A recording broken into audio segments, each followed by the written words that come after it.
how did you come to grips with it was time to move on? Yeah. What's interesting, D? Again, I never, the psychology behind it, right? I never displaced what I did for who I was, right? And so, yes, I played basketball, but a basketball player was not who I was, right? Who I am, right? And so, who I am. So the challenge there is, I think so many players have this mistaken identity, right? And the mistaken identity is they want to be so much who other people want them to be and not who they are, right? And so it's hard to not be that person because that's where they feel like their identity is, right? And so my transition was a little bit easier, just simply because physically I wasn't capable of doing it at the level I was used to playing, right? So second year overseas, coming down, and ball goes up. It was a fast break. I was at the point. We were pressing. Point guard, I stole the ball, gave it to the point guard. Point guard missed the layup, came off, and ball came off the heel of the rim, came off. I went back, tried to grab it, and I was too far away, couldn't tip dunk it, and came down, and my knee gave out. So the terrible trash. So 3 ligaments one time. That's pretty final. And I remember them saying that, hey, your career is pretty much, it could be over. And I'm like, yeah, not on my watch, right? I'm gonna walk out on my own terms. There'll never be a situation where you tell me it's my time to go. I'm gonna leave on my own accord. So, I came home, went back down to the University of Illinois, rehab with Rod Cardinal, the captain down there,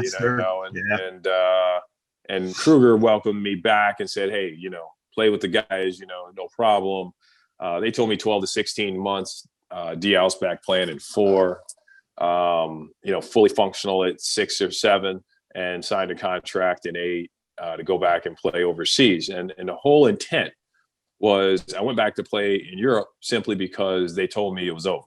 Mm-hmm. I didn't care about playing at that point. I wanted to play, but it was simply because you told me I couldn't do it anymore. Exactly. Right. So you tell me I can't play no more. Okay. And then I remember calling the team that I was on before, and they were like, well, we're not going to sign you. We saw the injury. There's no way you're back to normal. And I'm like, and again, in my head, I know I'm not back to normal, but I'm still better than 95% of the guys I'm playing against. So even if I'm 95%, I'm better than those guys. Right. So let's call this what it is. And they were like, well, no. So I called the team that we played against that we beat in the championship the year before in one of the quarterfinals. And I called them and I said, listen, I'll come play for you for the minimum this year. Here's what I made last year. I'll play for half of that this year. And I want to play. And my goal is, I want to play against the team that essentially cut me. I don't care about the rest of this. Right. And they had picked up, here's one for you. They had picked up Konzo Martin. Oh, so Konzo was over there playing with me before they found out he had a heart issue over there. He was over there playing in France with me. And I remember when we sat down and we played them, D, and I said, Konzo, man, y'all in for it today, brother. He said, man, I heard you got hurt here playing last year. I said, man, I'm about to give y'all the business. He said, okay. I told the coach, I said, give me the ball every time. I don't care what happens. I said, either they're going to foul me or I'm going to score. That's it. That's the only two things that are going to happen from this point going forward. I had 43 in the first half on him. I told him, I said, look, this is going to be one of those nights for you. Right. And it was one of those nights for him. And, that was one of those games. That was one of those, games where you say, you know what, I proved my point.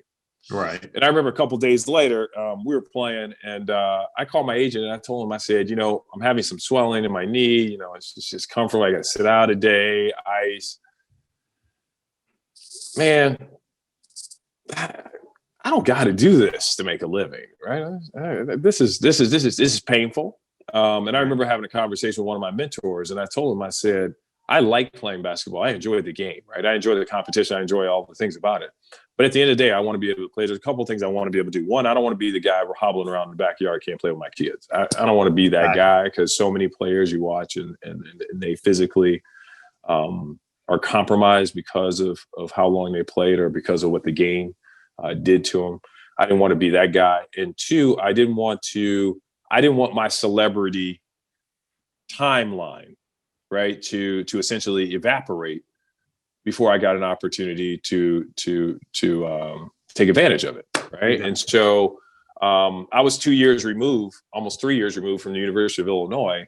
People still remembered who Chris Gandy was at that time, right? People may not know now, but people still remember. People still remembered who Chris Gandy was at the time, right? So, my name wasn't too far removed, right? So that's, for me, that became a marketing opportunity. Is for me in the business I'm in, is I didn't need to market myself because the University of Illinois did that for me on a massive scale.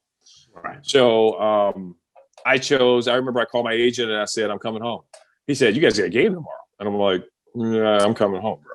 Like, it's a wrap. I said, he goes, but you had a great game the other night. And I said, yeah. I said, I want to leave on my accord, man. I said, unless you can show me, the light at the end of the tunnel. I said, this is painful. My celebrity is drying up. I don't want that to, go away. And, I got something else to do. I get a job. I got things to do. I want to start my career. I'm excited about that opportunity. And then I just waited he'd call me a couple of times, say, I got a contract for you. And, I just said, at the end of the day, I said, I play for fun now. I'm not playing for money. And it was check the box. It was one of those things I was able to do. And the key there, D, was I was able to walk away on my own accord. I literally walked off the court and didn't look back. I was like, okay. They were like, do you miss it? And I was like, I could go back and play if I wanted to. I don't want to do that anymore. Right. And that's, it was my conditions, not somebody else's. And that's what's important. And I agree with you 100% on it. Jimmy Collins told me one time, he's like, Deion, at the end of the day, regardless of how long you play, you make sure you're able to do what you want to do and not what you have to do. And that you do it on your time frame. So I love that, that you were able to walk away at the right time, and which was your time.